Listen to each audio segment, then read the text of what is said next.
بسم اللہ الرحمن الرحیم۔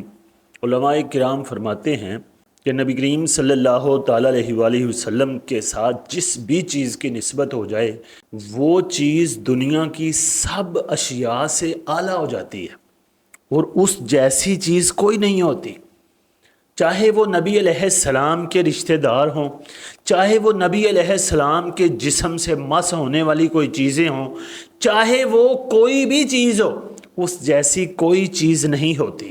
وہ عرش و کرسی سے بھی اعلیٰ ہوتی ہے کہ نبی کریم صلی اللہ تعالیٰ علیہ وآلہ وسلم اللہ کے محبوب ہیں۔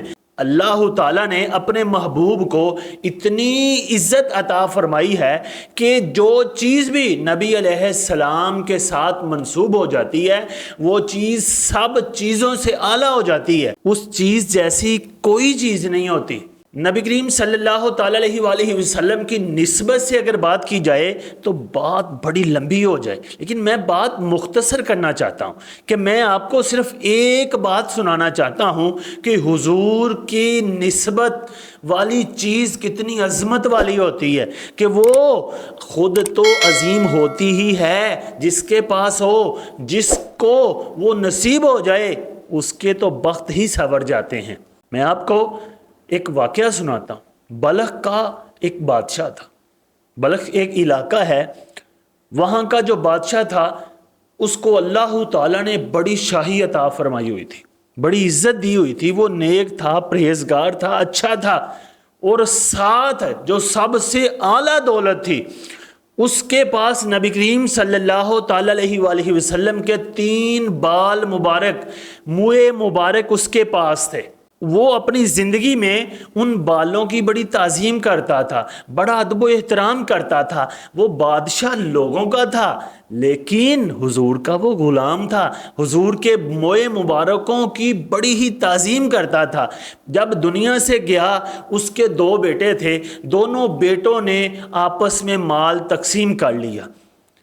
جب مال آدھا آدھا تقسیم ہو گیا، موئے مبارک یعنی نبی علیہ السلام کے بالوں مبارکوں کی باری آئی تو بڑے نے چھوٹے کو کہا کہ ایسا کرتے ہیں، ایک تیرا ایک میرا، اور جو ایک بال ہے اس کو کاٹ کر آدھا آدھا کر لیں گے۔ لیکن جو چھوٹا تھا وہ محبت رسول سے سرشار تھا، اس کے دل میں نبی علیہ السلام کی محبت بھری ہوئی تھی۔ اس نے کہا نہیں یار، ایسا نہیں کرتے کہ نبی علیہ السلام کے بال مبارک کو توڑیں گے نہیں، کاٹیں گے نہیں۔ میں نہیں چاہتا کہ حضور کے بال کو کاٹا جائے، حضور کے منہ مبارک کو تکلیف ہوگی۔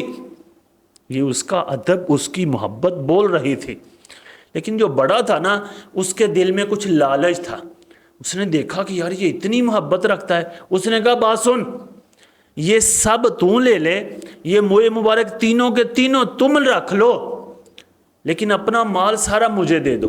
ایک عاشق کو اور کیا چاہیے کہ وہ عاشق حضور کا ہو، محبت حضور سے کرتا ہو، اور اس کو کیا چاہیے تھا؟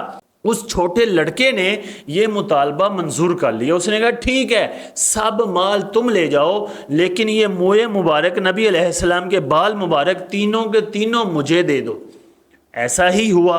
پھر اس چھوٹے لڑکے نے کو تھوڑا بہت اپنا کاروبار شروع کیا، کرتے کرتے اللہ نے بہت برکت ڈالی اس کے کام میں۔ لیکن دوسری طرف جو لالچی تھا، جو لالچ کرتا تھا، جو یہ نہیں سوچتا تھا کہ یہ نبی علیہ السلام کی نسبت والی چیز ہے، نبی علیہ السلام کے جسم کا حصہ ہے، پھر اسی کا کاروبار زوال پذیر ہو گیا، آہستہ آہستہ ختم ہونے والا ہو گیا۔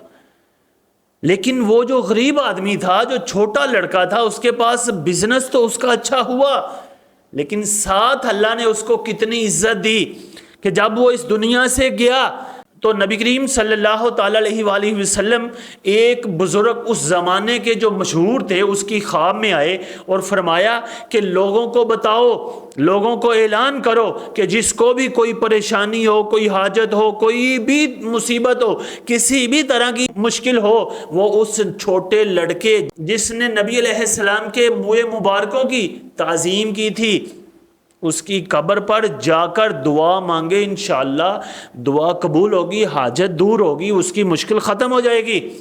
اس بادشاہ نے اعلان کر دیا تو لوگ اس کے دربار پہ اتنے آئے، بڑے بڑے بادشاہ آئے، حتیٰ کہ جو بھی اس کے راستے سے گزرتا وہ اتر جاتا تھا، سواری پہ نہیں رہتا تھا، ادب کرتا تھا۔ یہ اس ادب کی برکت تھی جو ادب اس نے نبی علیہ السلام کے منہ مبارکوں کا کیا تھا۔ لہٰذا آج ہمیں بھی چاہیے کہ نبی کریم صلی اللہ تعالیٰ علیہ وآلہ وسلم کی نسبت کی کوئی چیز بھی ہو اس کی تعظیم کریں، اس کا ادب کریں، اس کو دل و جان سے پیارا جانیں، تاکہ اللہ تعالیٰ ہمیں بھی عزتیں عطا فرمائے، کیونکہ سب عزتیں حضور کی عزت کے وجہ سے ہی ہے۔ اگر ہم حضور کا ادب و احترام کریں گے تو اللہ عزت دے گا، ورنہ عزت نہیں ملے گی۔ عزت حاصل کرنے کے لیے ہمیں نبی علیہ السلام کا ادب و احترام اور حضور کی نسبت والی چیزوں کا ادب و احترام کرنا چاہیے۔ اللہ تعالیٰ عمل کی توفیق عطا فرمائے۔